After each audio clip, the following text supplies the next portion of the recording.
Assalamualaikum warahmatullahi wabarakatuh. Saya Diantika Yuningsari, AK 18028 dari AK Pharma Putra Indonesia Malang. Di sini saya akan menjelaskan bagaimana cara mengerjakan uji Pirate Sample T-Test dalam SPSS. Pirate Sample T-Test digunakan untuk mengetahui apakah terdapat perbedaan rata-rata dua sampel yang berpasangan. Dua sampel yang dimaksud adalah sampel yang sama namun mempunyai dua data yang berbeda.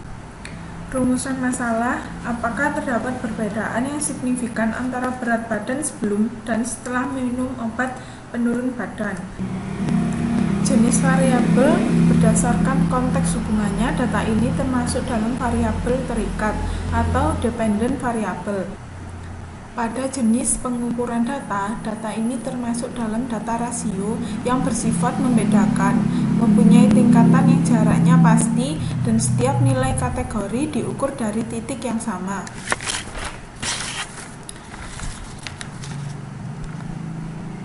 Metode analisis uji Pirate Sample T-Test merupakan bagian dari statistik parametrik data penelitian, haruslah bersifat distribusi normal.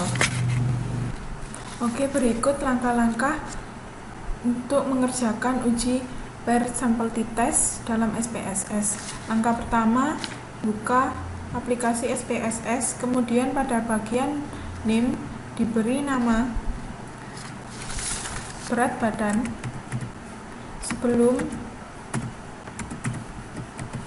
dan yang kedua berat badan setelah. Pada label diisi berat badan sebelum minum obat, dan yang kedua berat badan setelah minum obat, dan yang desimal dikosongkan karena tidak ada angka di belakang koma. Untuk measure, pilih scale, kemudian klik pada data view, kemudian data yang di Word pindah atau copy pada SPSS.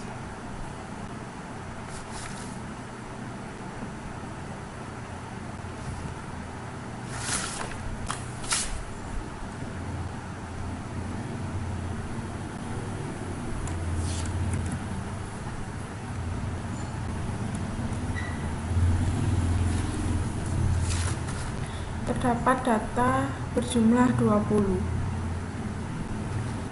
Selanjutnya, klik Analyze, kemudian Compare Means, dan kemudian Pirate Sample T-Test.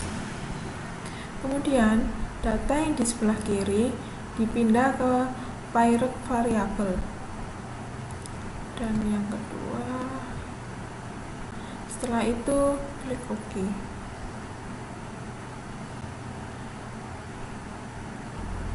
Kemudian muncul data Pirate Sample. Pirate Sample, pada output ini terdapat Pirate Sample statistik. Dilihatkan dari hasil ringkasan statistik deskriptif dari kedua sampel berat badan sebelum dan berat badan sesudah. Ini adalah keterangan mean. Keterangan mean atau rata-rata pada berat badan sebelum terdapat nilai 61,50 dan berat badan sesudah minum obat 76,25. Ini adalah N. N adalah jumlah sampel. Di sini juga ada standar deviasi dan standar error mean. Ini hanya menjelaskan statistik pada output pertama. Untuk output kedua adalah Pirate Sample Correlation. Ini adalah hasil korelasi atau hubungan antara kedua data atau variabel, yakni berat badan sebelum minum obat dan berat badan sesudah minum obat. Diketahui nilai signifikan 0,008, artinya ini lebih kecil dari 0,05, maka terdapat hubungan antara berat badan sebelum dan sesudah. Pada output yang ketiga atau output yang terakhir, paired sample t-test, dalam output ini diberikan gambaran ada atau tidaknya perbedaan berat badan sebelum dan sesudah minum obat. Untuk pengambilan keputusan, mari kita lihat dasar keputusan sebagai berikut. Dasar pengambilan keputusannya, yang pertama, jika nilai sig lebih kecil dari 0,05, maka terdapat perbedaan yang signifikan antara sebelum dan sesudah. Dan yang kedua, jika nilai sig lebih besar dari 0,05, maka tidak terdapat perbedaan yang signifikan antara sebelum dan sesudah. Ini dalam sig to Taylor terdapat nilai sig yaitu 0,000, yang berarti nilai sig lebih kecil dari 0,05, maka terdapat perbedaan yang signifikan antara sebelum dan sesudah. Itulah yang bisa saya sampaikan. Terima kasih dan mohon maaf jika ada kata-kata yang salah. Wassalamualaikum warahmatullahi wabarakatuh.